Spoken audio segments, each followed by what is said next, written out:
안녕하세요. 저는 이제 막 50대에 접어들게 된 아들 둘을 키우고 있는 평생 워킹맘입니다. 평생 정말 일과 가정, 육아를 놓치지 않고 싶어서 죽을 똥살똥 열심히 살았네요.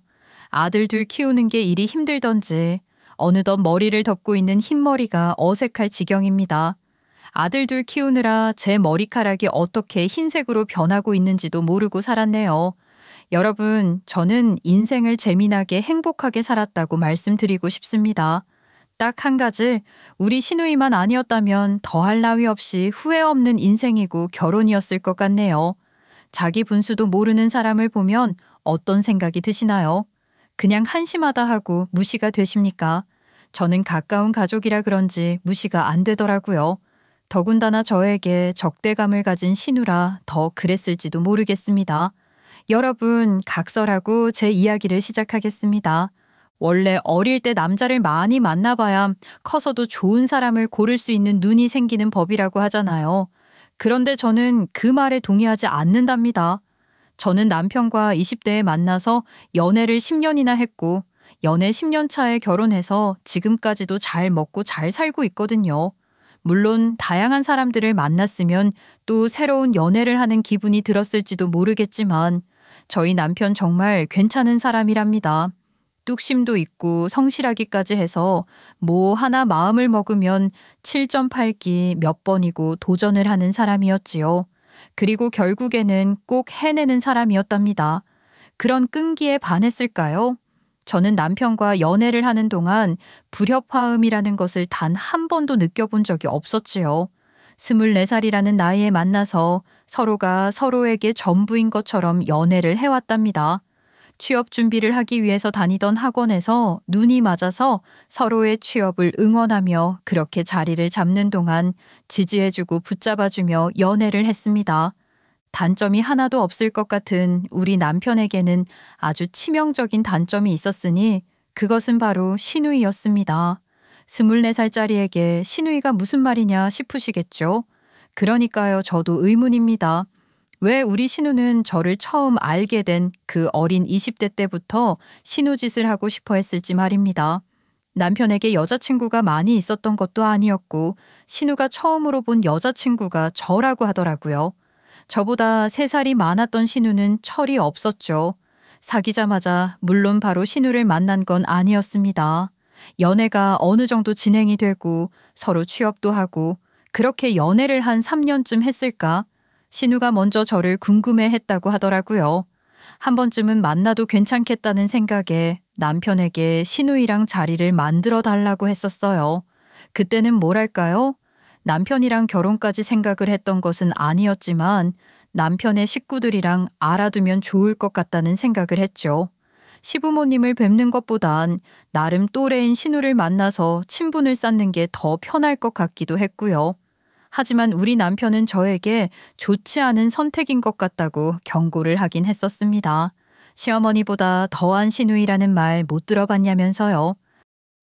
아, 나 우리 누나랑 그렇게 친한 사이는 아닌데 누나는 나를 각별하게 생각한다고 하는 행동 같은데 사실 난 그게 전부 부담스럽거든. 우리 누나는 뭐랄까 뒤도 없는 불도저 같은 사람이야. 우리 누나한테 한번 찍히면 정신없을걸. 그래도 꼭 우리 누나를 만나야겠어? 아, 나 원래 언니들이랑 진짜 더 친하게 잘 지내. 그리고 어머님 아버님보다는 언니랑 먼저 친해지는 게 좋지 않을까? 아직 나이도 어리고 하니까. 내가 누나랑 엄청 친한 사이라고 느끼질 못해서 그럴지도 모르겠다. 아, 나는 모르겠어. 그래도 꼭 보고 싶다고 하면 자리 한번 마련할게. 그렇게 만나게 되었는데 우리 신우 첫인상이 정말 어마어마했답니다. 모델같이 늘씬한 키에 몸매도 어찌나 좋고 얼굴도 예쁘더라고요. 제 나이 27살, 신우는 30살. 근데 전혀 30살처럼 보이지 않았어요. 물론 지금 생각하면 30이라는 나이가 많은 나이는 아니지만 20대 때는 30대라고 하면 꽤 언니 같아 보였거든요. 정말 도도해 보이고 저게 바로 여유 있는 30대의 삶인가 하는 생각이 들 정도로 멋쟁이였어요. 날이 꽤 쌀쌀해지고 있는 10월 말이었는데 짧은 숏팬츠에 롱부츠를 신은 신우는 멋있어 보였죠. 저는 신우랑 친해지고 싶다는 생각을 했는데 신우는 저랑 친해질 마음으로 그 자리에 나온 게 아닌 것 같더라고요. 저를 보자마자 자리에 턱 앉아서는 쭉 한번 훑어보는데 그 시선이 만만치 않았습니다. 네가 내 동생이랑 연애하고 있는 애라고? 우리 동생 취향이 영 아닌 것 같은데. 내 동생 나처럼 키 크고 늘씬한 애 좋아하는데. 너는 좀 땅달보잖아. 아, 누나. 무슨 말을 그렇게 해. 내가 정말 사랑하는 사람인데 그런 식으로 말을 하는 거 나 정말 듣기 싫어. 얘는 3년이나 만났다면서 앞으로 얼마나 더 만날 줄 알고? 세상에 여자가 얼마나 많은데 그렇게 지금 유난 떨어봐야 나중 일은 모르는 거야. 그렇게 말을 하는데 처음부터 기분 좋게 웃을 수 있는 사람이 어디 있겠습니까? 남편이 저에게 신우랑 친하지 않다고 말을 한 이유를 알겠더라고요. 우리 남편은 말 한마디 한마디를 할 때마다 신중하게 생각하고 내뱉는 사람이었어요. 상대방의 기분을 살필 줄 아는 사람이었고요. 그런데 신우는 딱 정반대였어요. 남의 기분보다는 본인의 기분이 먼저인 사람이었고 남들에게 상처를 주는 말도 아무렇지 않게 내뱉는 사람이었어요. 그리고 본인은 그렇게 행동해도 된다고 믿는 건지 자존심이 센 사람이라고 하기엔 너무 아나무인이었죠. 그런데 만난 지 10분 만에 정말 기가 막힌 소리를 하는 게 아니겠습니까? 남편이 왜 자기랑 결이 안 맞는다고 하는지 만나지 말라고 했는지 알 것 같았어요. 내가 이쁨 받는 팁을 좀 주려고 하는데 이거 받아봐봐. 형님, 이게 뭐예요? 이 날짜들이 다 뭔데요? 우리 부모님 생일, 어버이날, 그리고 내 생일이랑 그런 거 체크해둔 건데 이거 알고 있으면 좋지 않겠어? 일타 강사가 쪽집게 노트를 준 거나 마찬가지라고.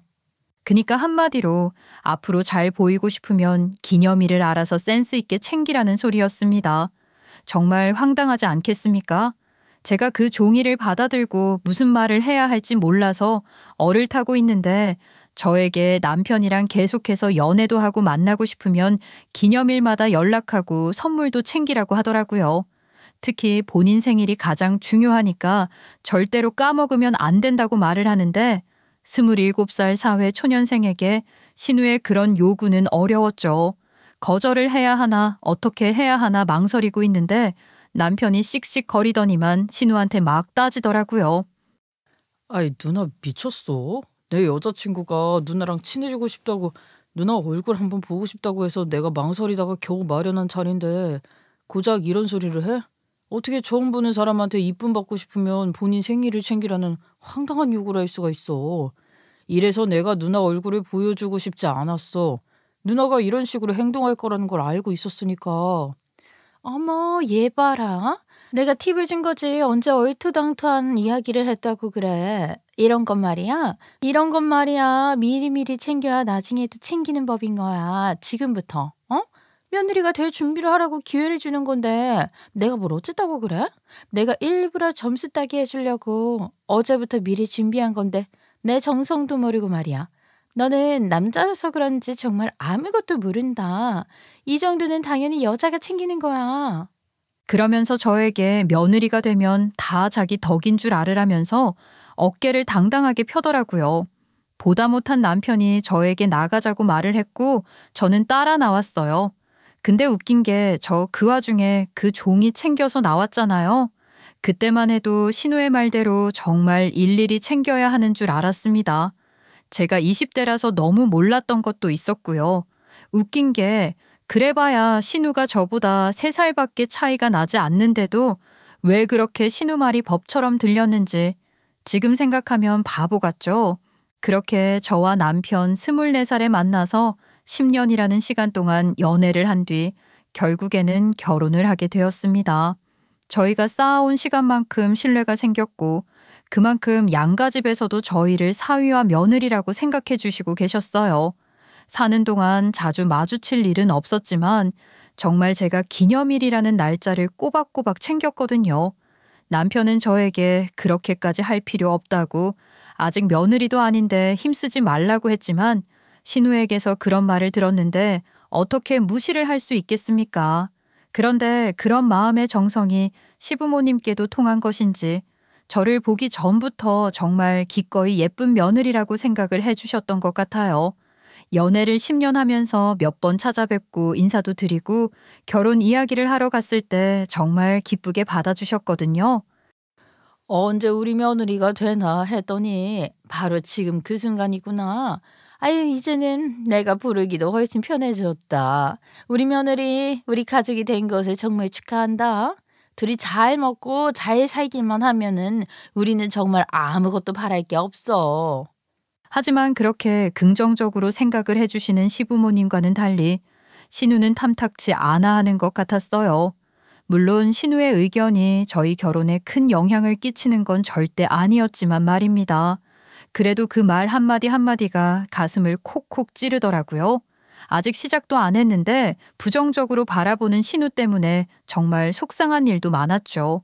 결혼 준비를 하면서도 얼마나 참견을 해대던지 이미 너무 오래 지난 일이라 기억이 가물가물하지만 신우가 저 결혼 막바지에 했던 이 말만큼은 정말 생생하게 기억이 납니다. 그나마 내가 하나하나 알려줘야 하는 신용이라도 했던 애였는데 이제 결혼했다고 가족이라고 내 말 다 무시하는 거 아니지?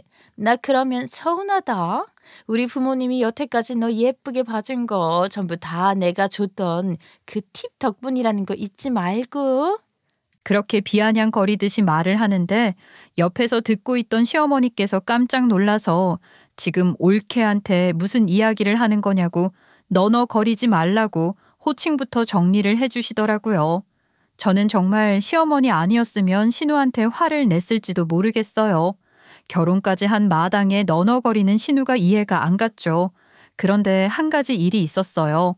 그러니까 저희가 결혼을 해서 앞으로는 같이 살아야 할 것 아닙니까? 당연히 저희가 그동안 사회생활을 하면서 모아온 돈도 있었고 또 대출도 나오긴 하니까 그렇게 집을 구하려고 했었는데 시부모님께서 슬쩍 집 이야기를 먼저 꺼내시더라고요.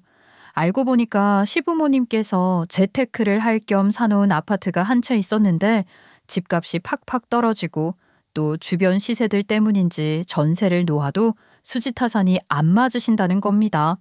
거기다가 지금 그 동네에 사람이 없는 건지 집을 내놨는데 팔리지도 않고 전세 월세는 당연히 문의도 없다고 저희 보고 들어가서 살겠냐고 물어보셨어요. 저랑 남편은 당연히 눈이 휘둥그레졌죠. 집이라는 게 한두 푼 하는 것도 아니고 저희도 어느 정도 대출을 생각했고 빚을 갚을 생각에 이세는 언제 가져야 하는지 고민을 하고 있었거든요. 그런데 집 문제가 해결이 되면 바로 아이도 가질 수 있고 저희도 빚을 갚아야 한다는 부담감도 없어지는 거잖아요. 누가 집을 준다는데 싫겠습니까? 바로 감사합니다부터 나오더라고요. 집 자체는 작은 편이긴 했지만 방이 2개가 있었어요. 거실도 좁고 방들도 작게 나 있었지만 어린아이를 키우기엔 부족함이 없겠다 싶었죠. 그래서 그 집에 살겠다고 도배도 새로 하고 가전들도 알아보고 있었는데 네, 그렇죠. 우리 신우가 딴지를 안 걸면 사람이 아니지 않겠습니까? 그 이야기를 신우에게는 숨기고 있었는데 신우가 알게 된 거죠. 저희 신혼집이 어딘지 시부모님한테 꼬치꼬치 캐묻다가 시부모님께서 결국 그 집에서 살게 하게 됐다고 이실직고를 하셨거든요. 그 집을 왜 애들이 들어가서 살아? 그 집은 나 결혼할 때 주기로 했었던 집 아니야? 아니, 내가 지금 결혼을 더 늦게 한다고 내 뒷순서인 동생이 내 집을 가져가는 게 이게 말이나 되는 소리야? 이럴 줄 알았으면 내가 무슨 수를 써서라도 먼저 결혼을 했지. 아니, 집 때문에 아무나 붙잡고 결혼을 하겠다고 말을 하는 게 맞냐? 넌 아직 남자친구도 없으면서 무슨 집 때문에 결혼을 하니마니. 아이 시끄러. 철없이 동생한테 왜 그래? 이건 철이 있고 없고를 떠나서 말이 안 되는 거지. 나 결혼할 때 준다며 그 집을 얘네한테 주면 내가 결혼하면? 그럼 나는 어디서 사는데? 나는 뭐 딸이라고 차별해? 언제 딸이라고 차별을 했어? 그동안 따지고 보면 네가 더 많이 가져가 놓고 차별이라는 말이 그 입에서 나와? 내가 언제 더 많이 가져갔다고 그래. 그리고 내가 더 많이 가져갔다고 쳐도 저 집이랑은 비교가 안 되는 거지. 차라리 그냥 아무도 주지 말지. 너 말 잘했다. 그래, 그러면 그 집을 너한테 주면 뭐 너 그 집 관리를 할 수가 있냐? 관리비 낼 수 있냐고. 아니 증여세는 낼 수 있고. 그거 그렇게 욕심내기 전에 네 주제 파악부터 해라 좀. 네가 뭐 관리라도 할 수 있으면 몰라. 매년 나올 세금을 누구한테 미루려고 그걸 달라고 해. 어? 어디 맨날 직장도 돈 안 되는 이상한 콜센터 같은 데만 다니고 그것도 내가 몇 개월 다니는 꼴을 못 봤어요. 네가 돈이 있었으면 진작에 독립이라도 했겠지. 안 그래? 아, 그거야 뭐 어떻게든 하면 되겠지. 설마 명의까지 지는 건 아니지? 그러면 나 정말 드러누워서 시위라도 할 거야. 결국 신우의 말도 안 되는 생떼 때문에 저희가 들어가서 살긴 살지만 명의는 시부모님이 들고 있는 걸로 결판이 났죠. 신우는 근데 그것조차 마음에 안 들었는지 엄청나게 씩씩거렸어요. 저를 노려보는데 아주 그냥 쥐 잡아먹을 듯 쳐다보더라니까요. 신우는 돈이 없어서 독립을 하지 못한다는 말이 맹점을 찌른 듯 했죠. 사실 저희 남편도 독립하지 않고 쭉 시댁에서 살고 있었거든요. 그런데 저희 남편은 그래도 시부모님께 밥값은 드렸더라고요. 생활비를 보태고 있었던 거죠. 신우는 그럴 돈도 없었나 봐요. 시아버지의 말대로 콜센터에서 일을 하고 있었던 신우는 한 달에 벌어오는 돈이 190만 원이라고 했어요. 그런데 그나마도 스트레스 받는다, 일하기 싫다, 출근길이 힘들다는 갖은 이유로 일을 하다 말다 했다고 하더라고요. 사실 콜센터는 365일 사람이 부족하고 늘 새로운 신입들을 채용하잖아요. 신우가 돈을 벌어놓고 쓰다가 돈이 떨어지면 다시 입사하고 그런 식으로 일을 반복해서 하고 있었다고 하더라고요. 태어나서 지금까지 퇴직금을 한 번도 받아본 적이 없다고 하는데 알만하지 않겠어요? 거기다가 앞서 말을 했듯이 우리 신우가 꽤 예쁘게 생겼다고 했잖아요. 소위 말하는 꼴값을 하는 사람이었습니다. 키도 커서 모델 같고 옷빨이 진짜 잘 받는 사람이었어요. 다이어트를 평생 했다니까요. 저녁에는 딱 소량만 먹고 6시 이후에는 간식조차 입에 대지 않는 사람이었으니까 관리를 얼마나 열심히 했는지 아시겠죠? 그런 신우가 돈이 생기면 본인 치장하고 사치를 부리는데 돈을 다 썼던 거죠. 그 나이 먹고 맨날 놀러 다니고 정말 밤에 친구들이 부르면 어디든지 나가서 흔들어 제끼는 그런 사람이었습니다. 본인 꾸미는데 한 달에 버는 돈을 전부 탕진하는 사람이었으니까 미래를 위한 계획이라는 게 전혀 없는 사람 같아 보였어요. 그런 와중에 남자친구도 없으면서 무슨 욕심이 그렇게 나서 동생이 결혼해서 새 출발을 한다는데 집 욕심을 내는 건지 제 입장에서는 이해가 안 갔어요. 만약 상황을 바꿔서 제가 신우 입장이라면 제 동생에게 너그럽게 집을 양보할 수 있을 것 같았거든요. 그리고 신우 말에 의하면 신우는 저희 남편을 끔찍하게 아끼는 사람 중에 하나였잖아요.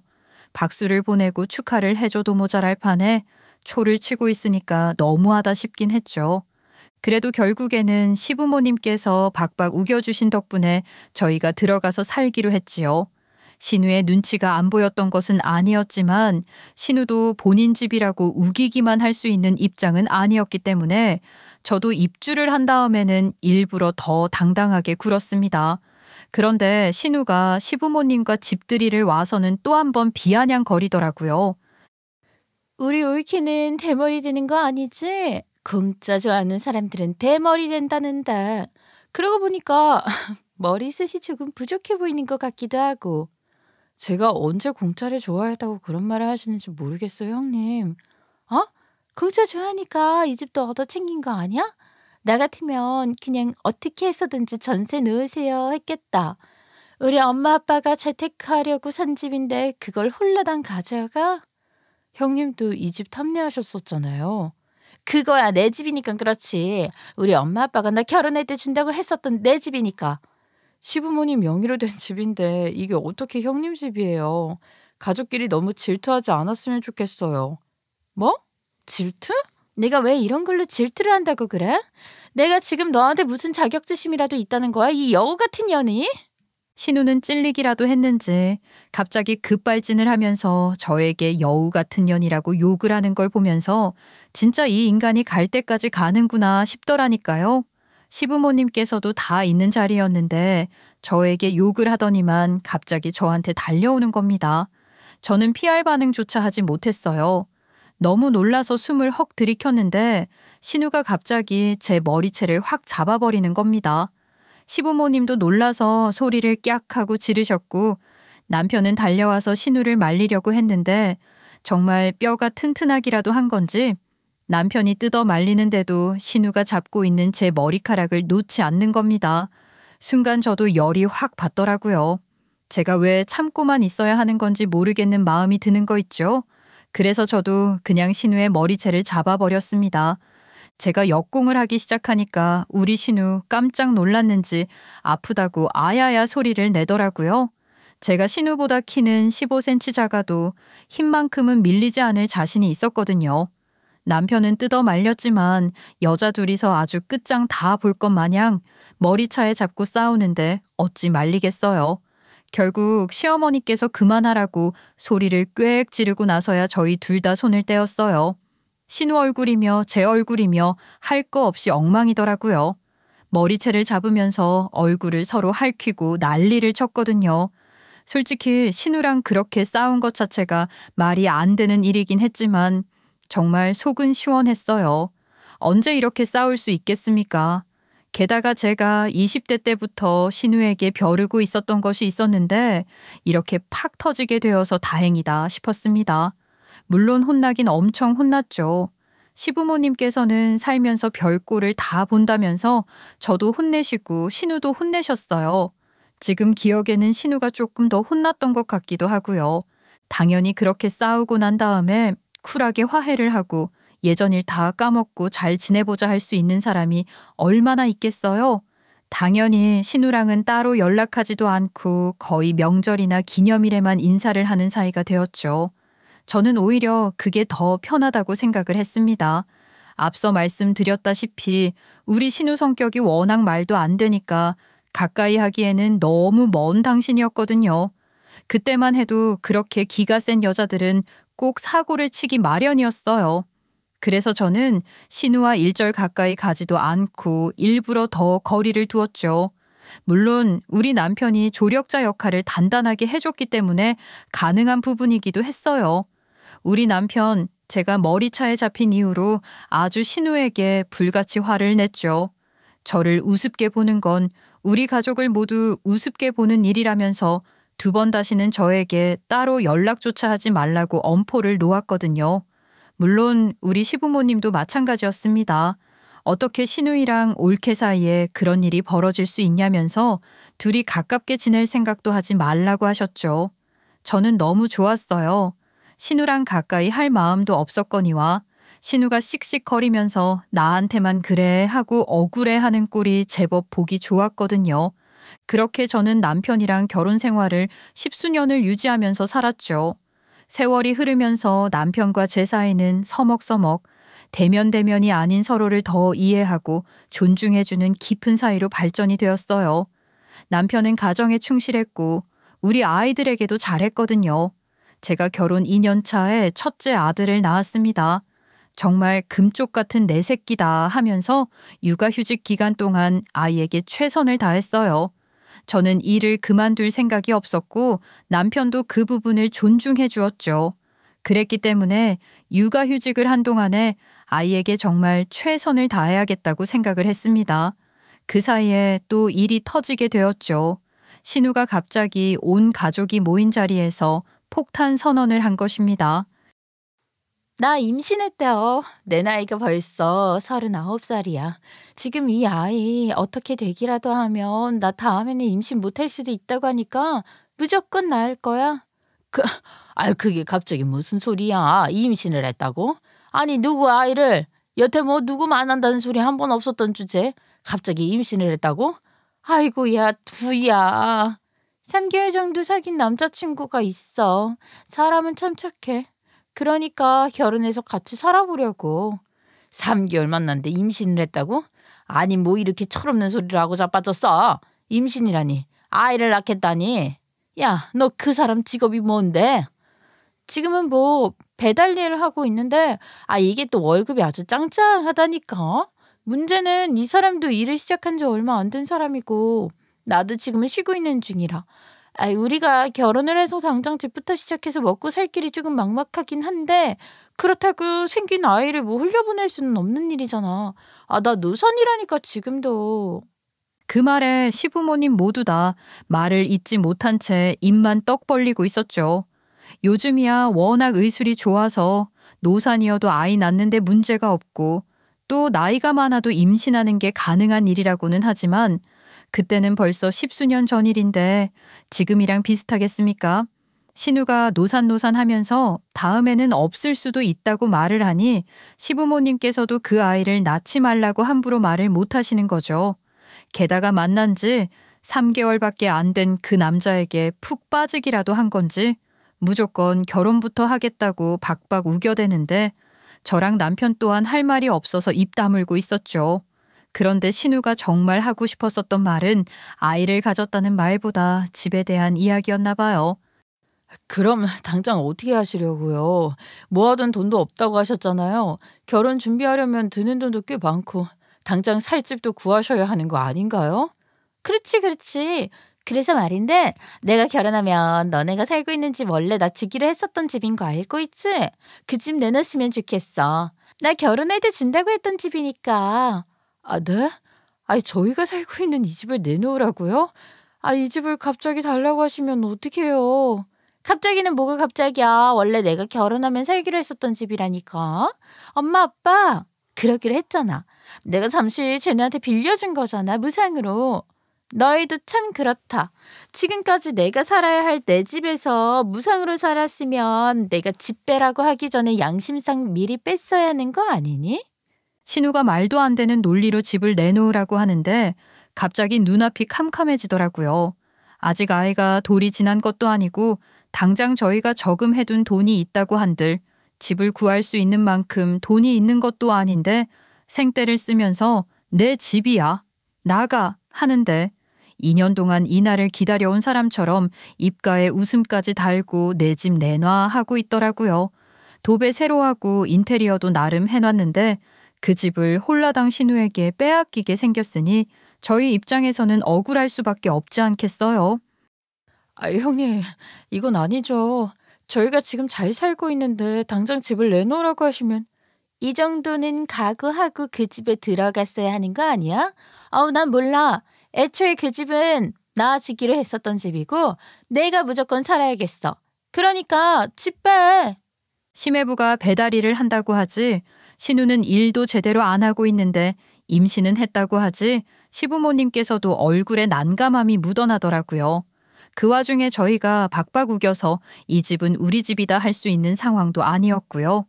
일단 신우도 어떻게든 살 길을 마련해야 하지 않겠어요. 시부모님께서는 어찌됐든 신우가 아픈 손가락이니까 살살 저희 눈치를 보시더라고요. 여기서 저희도 내 집이다 하고 우길 수 있는 상황은 아니라고 생각을 했기 때문에 한 발 물러나야 한다고 생각을 했습니다.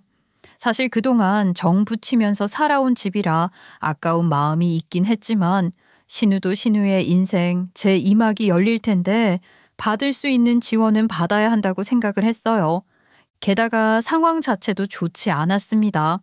저희가 결혼을 하고 나서 알게 된 사실인데 시부모님께서 주식 투자를 잘못해서 있던 노후 자금까지 날린 상황이셨거든요.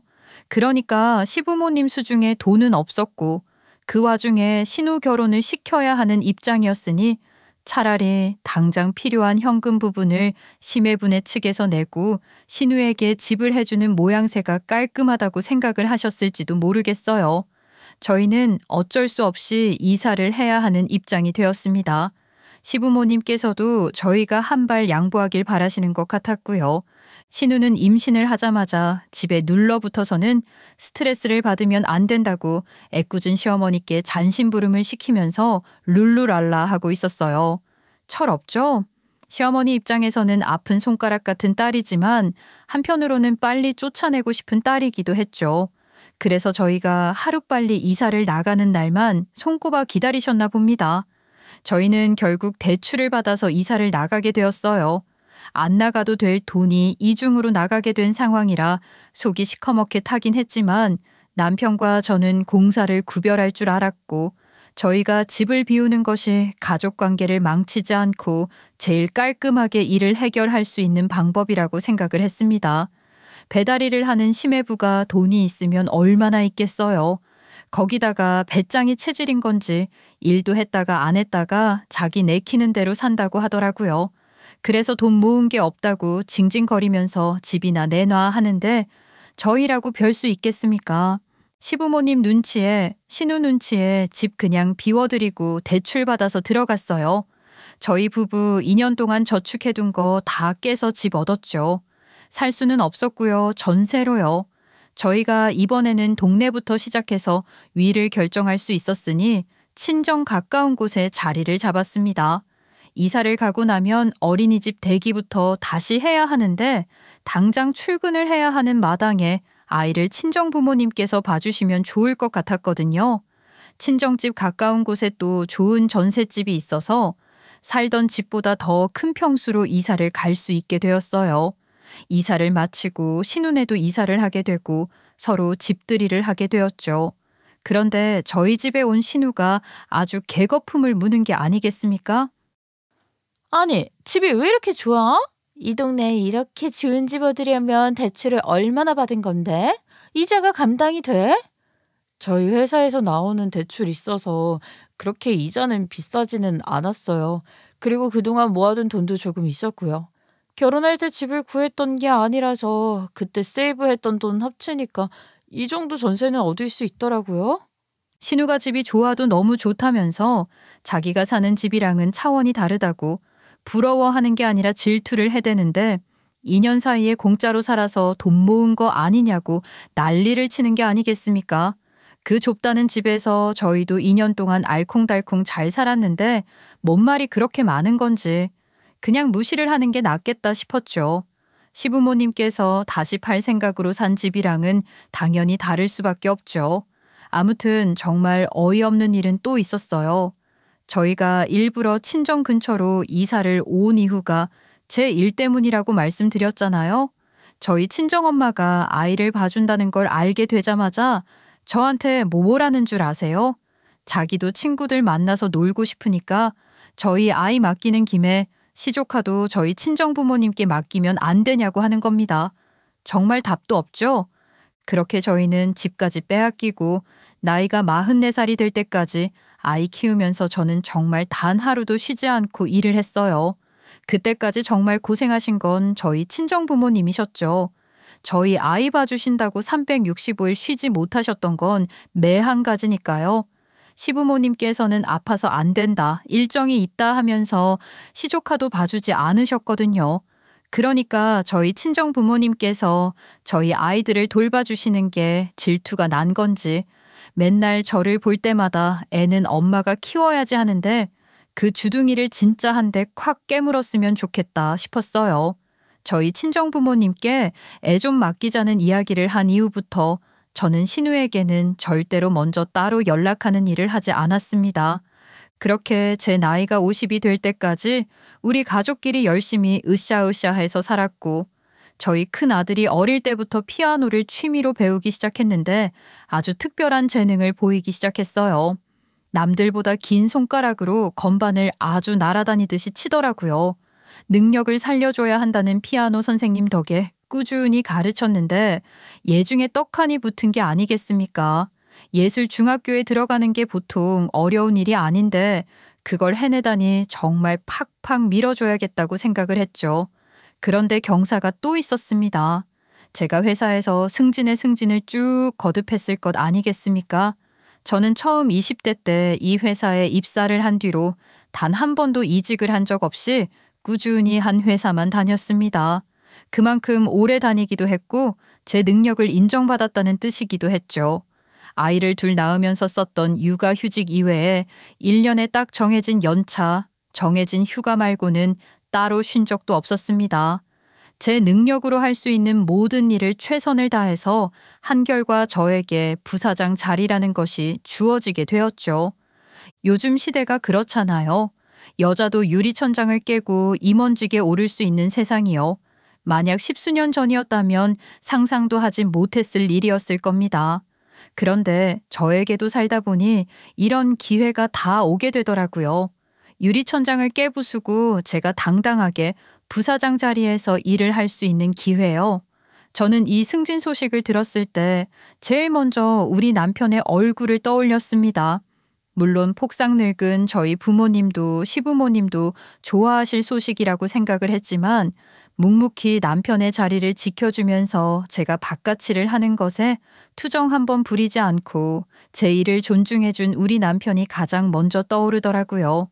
제가 임원 자리에 앉게 되었다는 소식을 전하면 우리 남편이 얼마나 기뻐할까 하는 생각이 들었어요.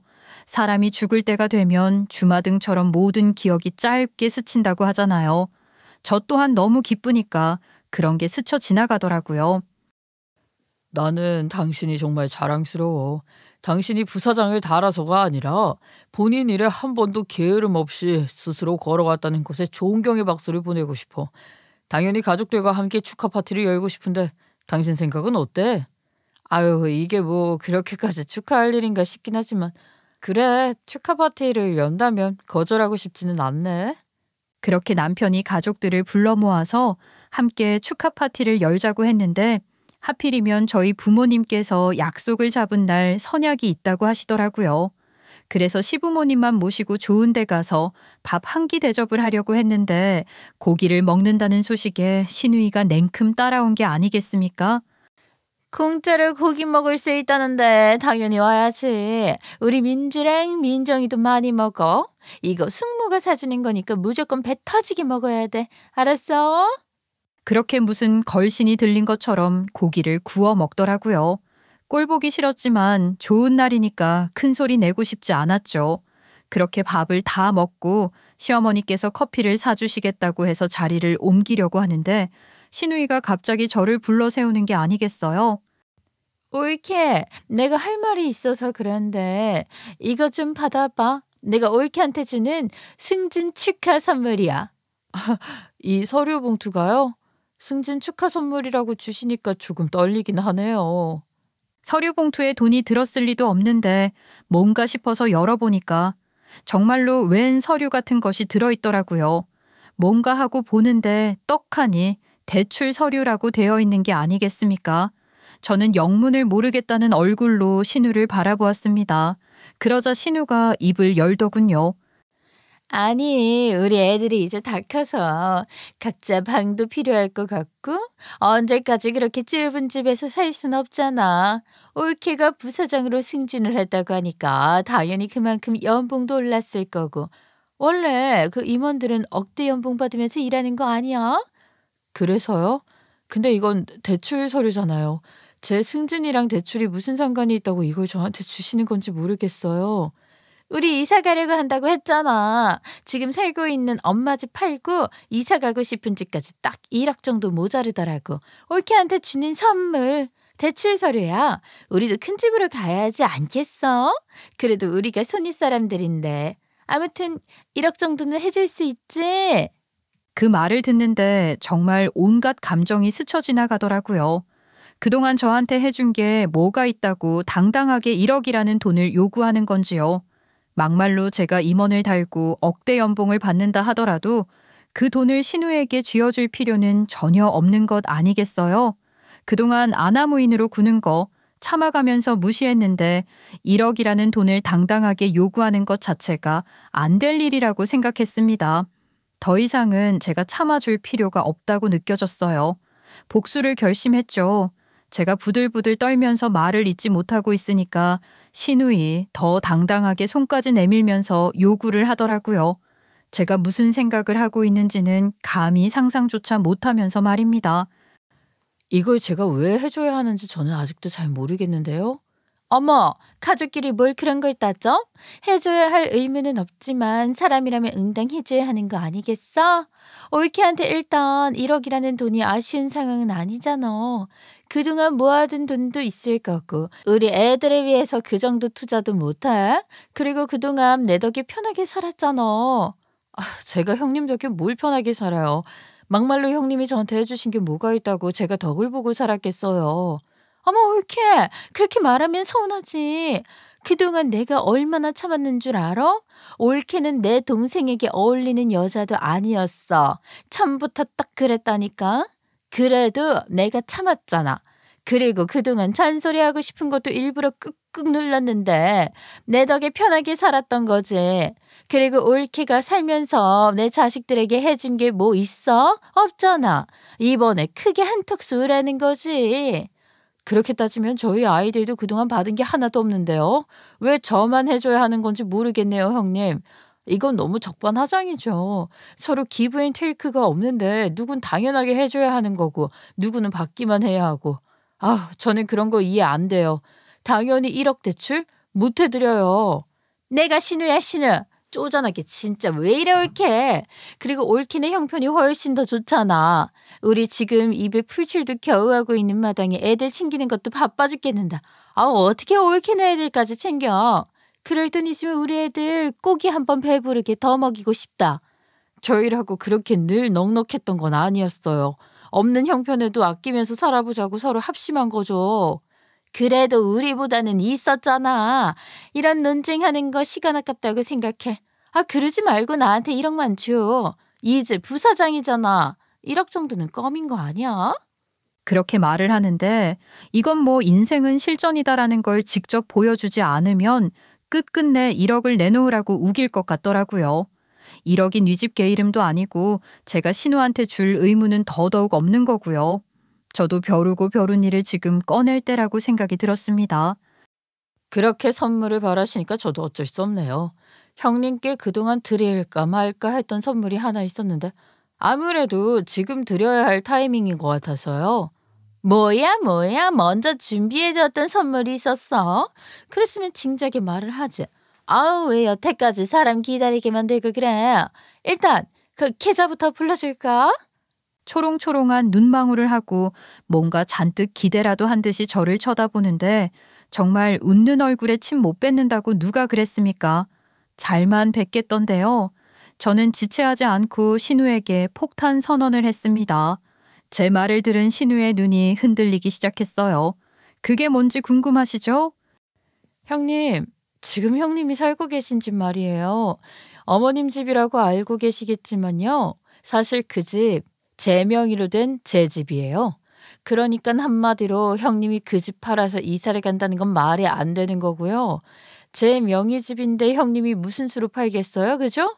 두 번째로는 이제 그 집에서 나와 주셔야겠어요. 어머, 지금 무슨 뚱딴지 같은 소리를 하고 있어? 그 집이 왜? 아니, 우리 엄마 집인데 왜 올케네 집이라고 말을 하는 건지 이해가 안 되네? 당연히 안 되시겠죠. 어머님이 형님에게는 비밀로 해달라고 했고 저도 일단 형님이 처지가 안타까워서 비밀로 하고 쭉 지낼 수 있도록 배려를 해드린 거니까요. 근데 이제는 아닌 것 같네요. 형님이 이렇게 주제도 모르고 감나라 배나라 하시는데 제가 언제까지 참아야 하죠? 뭐라고? 지금 나한테 주제도 모른다고 말을 했어? 네. 집주인이 누군지도 못 알아보고 지금 제 앞에서 배짱 부리고 계시잖아요. 제가 큰 소리를 내니까 커피 마시러 이동을 해야 하는데 나오지 않는 저희를 보러 시어머니께서 찾아오셨죠. 저랑 신우랑 대치를 하면서 씩씩거리니까 또 무슨 일이 났나 싶으셨나 봐요. 엄마가 말해봐. 지금 내가 살고 있는 엄마 아파트 그게 왜 올킬 거야? 그러자 시어머니께서 난감하다는 얼굴을 하셨습니다. 네, 그 아파트는 시어머니 아파트였어요. 근데 말 그대로 저에게 넘어왔어요. 이게 어떻게 된 일이냐면요. 저희가 처음에 신혼살림을 튼 이후에 알게 되었거든요. 시부모님께서 노후 자금을 불려보시겠다고 주식 투자를 했다가 완전히 빈손이 되었다는 사실을요. 당장 아파트를 처분하고 싶어 하셨는데 그 집을 사겠다는 사람도 없고 세금은 세금대로 나가고 무엇보다 노후 자금을 날렸기 때문에 앞으로 얼마나 더 먹고 살 수 있을지에 대한 막막함을 토로하셨었어요.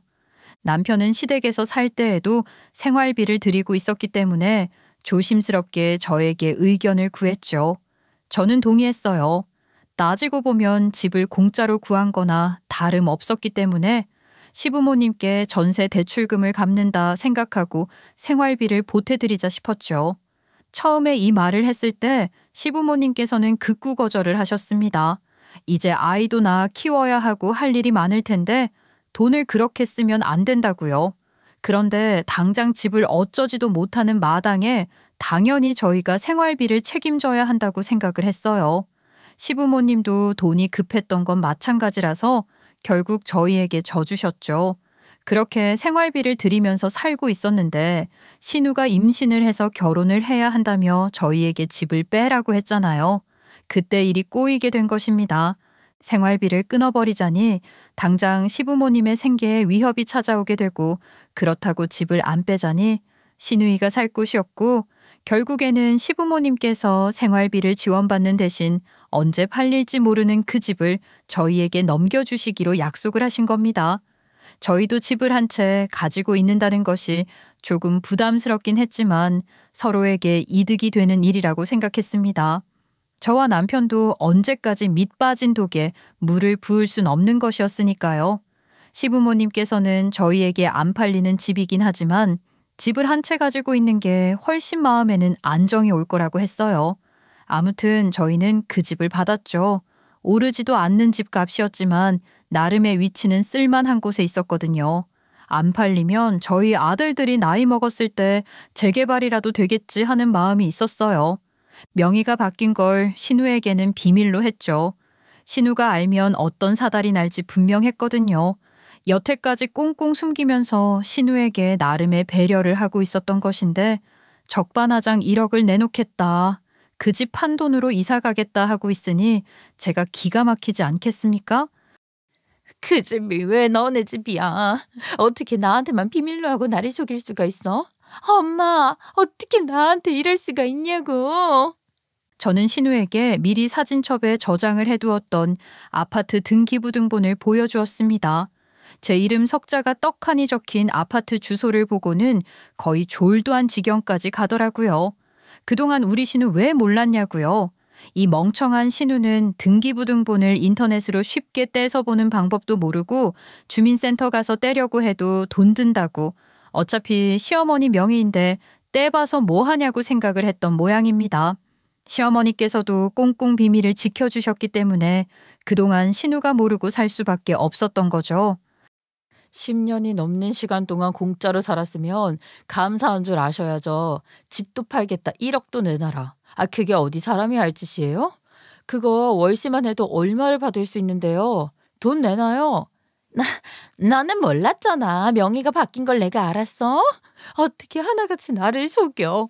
아니 엄마는 그걸 왜 나한테 비밀로 하고 그래. 옳게도 그래. 여태까지 돈 달란 소리 한 번을 안 해놓고 이제 와서 돈을 달라고? 그래요. 형님 말에도 일리가 있어요. 여태까지는 그럼 제가 돈 달란 소리를 안 했으니 퉁친다고 쳐도 지금은 말했으니까요. 아니 앞으로는 돈 주세요 그럼. 우리 형편 뻔히 알면서 돈을 달라고? 어떻게 가족끼리 이럴 수가 있어. 돈 못 주시겠으면 저도 그 집 팔던가 할 테니까 집 빼주시는 게 좋겠어요. 당장 집부터 빼주세요. 아니 옳게. 우리가 지금 집을 빼면 갈 곳이 어디 있다고 그런 소리를 하고 그래. 우리 사정도 좀 생각해줘야 하는 거 아니야? 형님은 저희 사정 생각 한 번도 안 했으면서 저는 왜 해야 해요? 집 빼세요. 내가 이사를 가겠다고 한 건 그 집 팔아서 부족한 부분만 옳게한테 지원을 받아서 가려고 했던 거야. 이상하네. 그 집이 제 집인데 어떻게 파시려고요? 주거침입으로 신고하기 전에 집부터 빼시는 게 좋겠어요. 저희 전세 계약 같은 것도 안 했잖아요. 엄마, 옳게 말하는 것 좀 봐. 엄마가 왜 옳게한테 그 집을 줘서 이사다를 만들고 그래.